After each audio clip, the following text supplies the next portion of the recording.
Today's question comes from Vassal in Chicago, and his question is, why don't manufacturers believe in exotic parts? Well, we do. But let me read his question. I'm wondering why so many manufacturers don't believe in those kind of parts. Do they really not believe, or do they completely discard them as an option due to price? I called a manufacturer of my tube phono preamp and asked if it would benefit from upgrading the $2 polypropylene capacitors in the signal path to a higher quality film cap, and the answer was no. Even if I did that and heard any difference, it would be just for the few hours, I was told. After that, it would sound the same. I waited until the warranty expired, put my favorite expensive high-end caps inside, and the difference to me was night and day, and it did not go away over time.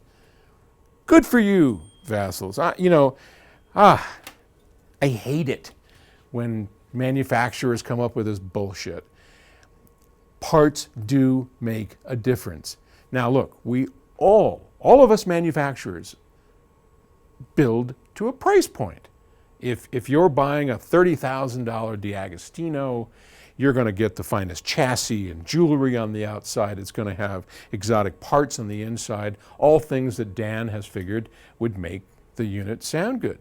If you come to us, we do the same thing within our budget. If it's a stellar product, our more first-tier product, then it's going to have we'll have exotic parts in critical places, but we can't afford to put them everywhere because that is a first-tier product, and we're trying to get that out at a price. But you come to something like this.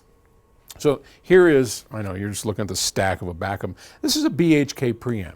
This is the best preamp we know how to make. Price, no object, bar none, right? So if you look inside, yep, sucker is heavy. I don't know if you can see. If you look inside, you see these caps? These are what's called rel caps, and these rel caps are incredibly expensive. I mean, some of these we pay between $5 and $10 a piece for these. See these little blue guys? These blue guys, these big yellow caps. I mean, all of the parts in here have all been listened, hand tested, figured out. We go through it when we design this thing. We go through them one by one. Is a coupling cap? Which one's going to sound the best? I don't care what it costs. Doesn't matter. It just goes in. And that's a price no object preamplifier, okay? If you take something like, it doesn't have to be expensive capacitors. Look at this. So this is a P20. And our P20 is our big power regenerator. And you can see here, this is a German version. But look what we do for the power delivery. These are 1/4 inch gold-plated bus bars. Now, does the gold help? Nah. The gold helps the copper not be turning green on us, which would be nasty, because you definitely don't want that. So we could have nickel-plated them and had exactly the same sound in this particular instance, but hey, gold definitely looks better. And we chose gold because it's cooler, but that's not the point. The point is we spent the money to have solid copper bars machined because it's got lower resistance. And when we're delivering power, that's critical. So those, I would have to say, are exotic parts. So in answer to your question, exotic parts, when placed properly, listened to and figured out which ones matter, which ones don't, absolutely make a difference.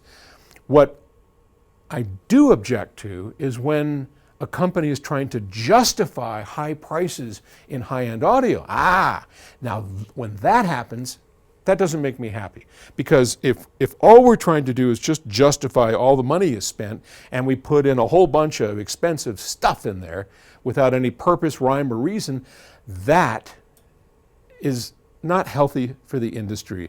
And I object to it when manufacturers do that and customers unfortunately get sucked into that. And that's not good. But where needed, high quality parts are essential to good sound. Thanks for the question. I'll talk to you tomorrow. Bye-bye.